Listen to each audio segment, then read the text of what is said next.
There is a $100 billion market sitting right in front of your chamber, but you're looking at the wrong map.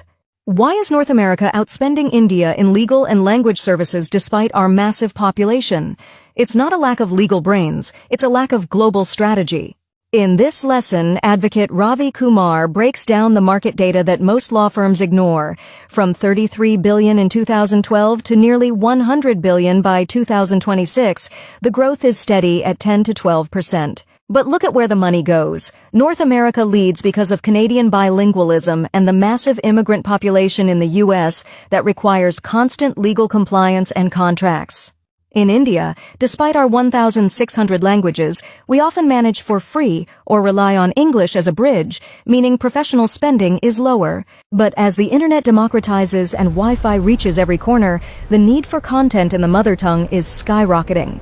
We will explore massive online cooperation and crowdsourcing strategies, techniques used in war zones and for humanitarian aid to move information instantly. If you want to scale your practice beyond your local court, you have to understand this democratization of information. Follow the money and the global strategy, or stay a local unit in a global world. Now, in doing all these language activities, you have to understand that when we are talking about need of the translation or need of content in mother tongue, in something which common people likes, after Web 2 technologies boom, after Google phenomena, after social media boom, parallelly development of technology, telephony, mobile telephony, use of Wi-Fi, and democratization of internet facilities. This has increased the need of content consumption in the quickest possible time. People don't want to wait. So in order to cater to those needs, apart from technology that I've just talked about, and after finally coming up of internet, the experts have devised certain techniques which I would like to bring to your notice. The first technique was certainly automated translation through hybrid technologies and post-editing. But that created negative impact. Positive impact was that you could deliver translation faster way. Negative was that it started dehumanizing, activities, in the sense that earlier it used to be human pursuit, used to feel happy about it. But when hybrid technology or memory tools or machine tools started coming, the satisfaction level came down because you were dealing not with the context fully, the totality of the story, but chunks to copy paste, edit and move. This is what you do in SGL Trados, no? So that was dehumanizing effect. Personal satisfaction of translator went down. The business aspect or the pressure to deliver more came into picture, and people started living in stress. The other method was crowdsourcing. We call it massive online cooperation. How it happened? Suppose you have a fan follower of, let's say, 1 million people across the globe, and you are a writer. You wrote a book in English or you're in your mother tongue.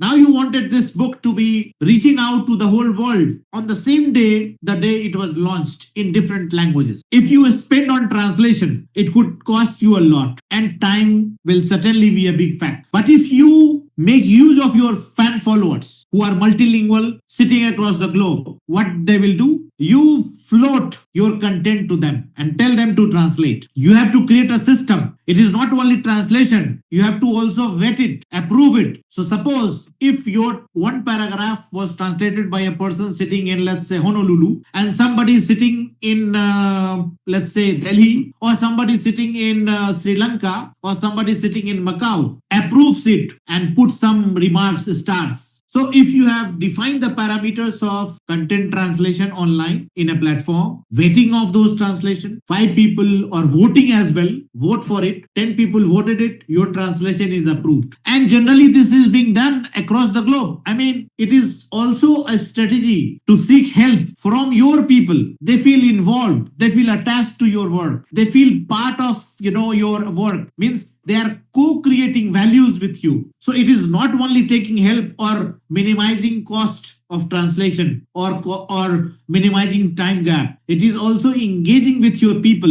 who are your fans and taking their help. They feel part of you. So these are all strategies being used still by variety of people to get more views, more money, more results. And this is what is one technique, my friend, which you can also use if you want in need. Similarly, there is lightweight peer production translation. Means now there is no, for mass cooperation, you need to have a platform, you need to have a technique, you need to have people, fan followers. It's not an easy task. But when we are talking about peer produced translation and reviewed and machine translation, idea is if you say do machine translation, you have the risk of getting more errors because they do not feel human sentiments. But instead of that, if you have domain experts with you, if you have friends, if you have colleagues who are experts in domain, so you just give them a manual and tell them that this manual has already been translated in, let's say, in English. We want this to be done in, let's say, Hindi, and a person is sitting there and who is expert in that particular field, and tell them to translate that manual. So that person is not doing word-to-word translation. That person is using his experience and producing the manual, and that is done quickly in his language. And if the purpose is solved,